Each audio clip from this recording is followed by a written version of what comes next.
to the Business of Ours podcast. We invite app industry professionals to cover various topics. We promise to do our best to keep it both insightful and brief. In this episode, we have Angèle Lenglemetz, Senior Product Manager at Cleo. Angèle, welcome to the Business of Ours podcast. Hello, thanks for having me. Terrific. Thank you for coming, Angèle. So today we're going to have a great topic for the episode, and I'm going to set the stage first. One of the staples of app marketing is understanding of your customer. If you understand her needs, her likes and dislikes, her behavior, you can build a winning strategy to connect your app with people who will be your loyal users. Now, do you think people behave rationally, logically? Sometimes they do. Way more often, their behavior is influenced by biases, cognitive biases. Wonder what this is and how it connects to app marketing? You've come to the right place. In this episode, Angèle will answer your questions before we dive into today's topics. Tell us about your background and how you came to work at Cleo. Cool, sure. So I've been in product for about 6 years now. My journey started when I moved to London 7 years ago, and I've had the privilege of working with some really nice companies. Right now, I'm at a senior product manager at Cleo AI, where we're all about making people's financial lives easier, avoiding overdrafts, building credit, and budgeting in a way that feels approachable and fun. But before Cleo, I worked at Peanut, which focuses on building communities for women, and at Wise, where I helped businesses manage payments across the globe. I think what really excites me is working on products that take something complex like AI or global payment and turn it into an experience that feels really seamless. And yeah, a little bit outside of work, I'm really into running and hiking. Any mountain nearby, you'll probably find me climbing it. Great. Your exercise is really great, not only for your physical shape, but for your psyche, for your brain. It's been one of those things that we overlook when we decide should we exercise or not. It's great not only for your body, but for your mind as well. Now, what is Cleo AI and how does it work? So Cleo is your sassy financial best friend in app form. It's an AI-powered assistant that helps you manage your money without all the usual stress. Cleo stands out because we don't just provide financial tools, we make money management feel human, relatable, and even fun. And if you think about it, budgeting and building credits aren't typically exciting topics, but Cleo brings personality into the mix. Like, our assistant can chat with our users like a friend would, cheering them on, teasing them a bit, and nudging them towards better financial decisions. At the heart of it, we're really about empowerment by making financial tools accessible, especially for people who've been underserved by traditional banking. Great. So you're bringing some of our human touch on top of the tech for financial stuff for people. Great. Now, cognitive biases. What are they? And why are they so effective in influencing user behavior within apps? Could you share a real life example of how you've used these biases to enhance user engagement? Yeah, so cognitive biases are like shortcuts that our brain take to make decisions faster. They're really powerful because they tap into universal human tendencies, things like avoiding loss, valuing scarcity, or seeking closure. At Clio, we use biases thoughtfully. One example is loss aversion. People feel the pain of losing something more intensely than the joy of gaining the same thing. So we leverage this with features like saving streaks. If a user is consistently saving, Clio will remind them like, don't lose your streak. And it's super simple, but it taps into that innate desire to avoid loss. And it actually really works. Users stay engaged and they can build better habits this way. The key when using those techniques to support the user is not to manipulate them, so it's about creating really meaningful engagement. I see. So, shortcuts, we don't realize that on many occasions we don't have enough time to react thoughtfully, but decision has to be made quick. That's one of the mechanisms of your brain, how you can resolve this situation when you have to react quick, but you don't have time to think it through and be more thoughtful. Now, let's tie this topic to developers. How can app developers strike the balance between leveraging cognitive biases for engagement and ensuring ethical practices? What principles should guide the use of these psychological techniques? Yeah, it's a great question, and thanks for asking because I think it's really, really important and essential when building apps to be aware of that. So, cognitive bias are a powerful tool, and they obviously come with a lot of responsibility. The line between nudging a user and manipulating can be really thin, so you have to be quite intentional when using them. I think first, transparency is non negotiable, so users should understand why an app is nudging them a certain way. And second, you need to respect their autonomy. So your job is to empower them, but not to trick them into making decisions. At Clio, we always ask ourselves, like, does this feature help our users meet their goals? And if the answer isn't a clear yes, then we go back to the drawing board. For example, while like streaks are great for habit building, we avoid making users feel guilty if they miss a day. Instead, Cleo might say like, no worries, let's get back on track. So it's about supporting users but not pressuring them.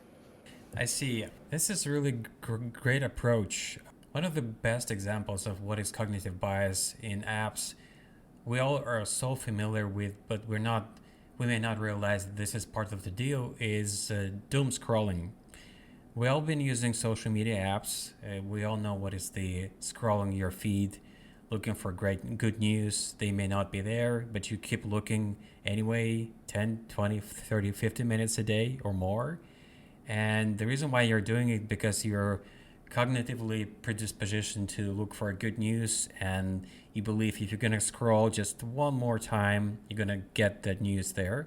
This is why you what keeps you scrolling. But this is the one of the biases that was hijacked by developers of those social media apps. It's a bad example. So I applaud to your effort to do it responsibly and not take advantage of people, but actually helping them using cognitive biases. Now, how can cognitive biases fit into a broader product development strategy? And what advice would you give to app creators looking to incorporate these techniques while maintaining our core functionality and user trust? Yeah, it's such a good one. Um, I think as fun and as important as cognitive bias are, they are never more than like the icing on a solid cake. And they're amazing for enhancing an experience, but they won't work if the product itself doesn't solve a real problem. For app creators, my advice is therefore like first focus on the fundamentals first. If your core product doesn't deliver value, no amount of nudging and cognitive bias layer you add to it will fix that. I think the second part is around like testing and learning.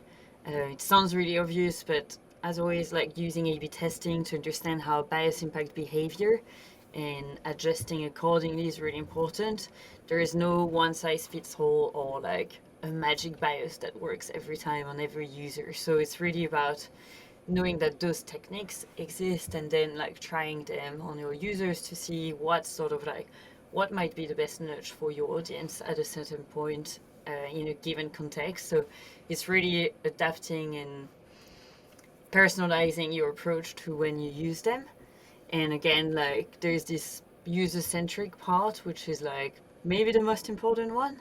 So it's staying user centric by always asking like how does this feature benefit the user and really staying close to the job to be done that you're trying to solve in that context rather than focusing on like the cognitive bias, which at the end of the day is just a tactic to solve that problem. So at Clear, for example, our strategy is to start with the basics. So we help users manage their money better, and then we use these techniques to make the journey delightful. For instance, we use like curiosity gap to drive engagement, by teasing you, like, want to know where you spend the most this week. It gets user intrigued, but it's ultimately about helping them understand their spending habits. I see. Okay, I hope people will take away a great lesson from our today's conversation that they should be aware that cognitive bias is a real thing. It's part of the behavior of every app user they have and they will be having once they acquire new app users. And it's great if you can understand the dynamic. And again, you're not cheating, you're not taking advantage of people's weaknesses, but you are finding a good new way to help them knowing their psychology to achieve more with your app. So be responsible, be innovative, and yeah, move forward your product using cognitive bias as yet another tool in your toolbox. Okay, this is the end of the first part of the show. It's your first time in the business of apps, and hence I have a few quick questions for you, which I ask to every newcomer in the show so people who are listening to us can know you a little bit better. Here we go. Um, what smartphone do you have now, and why this particular model? Ooh, I'm not sure that whether you'll like the answer, but I have an iPhone, but it's not really. It wasn't a deep choice. I broke my phone, and my mom had a spare iPhone lying around. It's been my true sidekick since, but being honest, still think at heart I'm an Android person. I see. That's totally fine. Like every person has his or her own story. Okay, let's jump back in time. Let's jump to the prehistory. What was your first mobile phone? Yeah, yeah. My first one was a LG chocolate. Was the one that had like this clapet that would like you would open up and down. It was amazing. It was super sleek. I really thought I was the coolest kid with it. Awesome. Okay, back to present. So, hypothetically, imagine for a second you left your home without your iPhone. It's still inside. You're out. What would be the most missing feature for you at that point? I think for me it would be probably Spotify, hands down. Whether it's music or podcast, I really I always have something playing in the background, and it kind of sets the tone for the day. So it would be a very sad morning without that. And after, of course, like WhatsApp, where I'd feel like totally out of loop without it. Got it. Okay. Now, what technologies do you believe your phone is missing? What tech will make it a better tool for you? I think for me, it's a digital passport. I just find it wild that in like 2024 we still have to carry this little paper passport, and it's always worried of like losing it. It might get like damaged somehow, and it just feels really outdated. Where like we have fingerprints, face recognition, all these like technologies, and we still have to carry around this little booklet. I find it very, yeah, very out of date. I can't wait for my phone to also be my passport. Totally see it, Angel, because it's one of the things that is left. Like, okay, we can pay by your phone, like a location, payments, calling people, connecting with people, pretty much everything you can think of except your ID. Like, it's a it's a last big one that it wasn't conquered by mobile technology yet. Okay, before I let you go, a very, very final question. How can people get in touch with you and get more information about what you do? You can either follow my writing on Medium, where I talk about product management, cognitive bias, and more topics, or connect with me on LinkedIn, where I'm always happy to chat. Terrific. Angel, thank you so much for coming on our show and sharing your knowledge and experience. It was great. Thank you. Bye bye. Thanks for having me. Have a good end of the day. And that was Angèle Lenglemetz, Senior Product Manager at Cleo. To listen to more episodes, subscribe to our podcast on iTunes, Spotify, Stitcher, YouTube podcasts. Just search for Business of Apps and you will find us easily. Remember, we release episodes on Mondays. So subscribe and you will be able to get new episodes on your smartphone, tablet, or computer as soon as we release them. And please don't forget to leave us a review or comment on iTunes. It is highly appreciated. And all episodes will also be available on businessofapps.com. Thank you for listening. See you next week.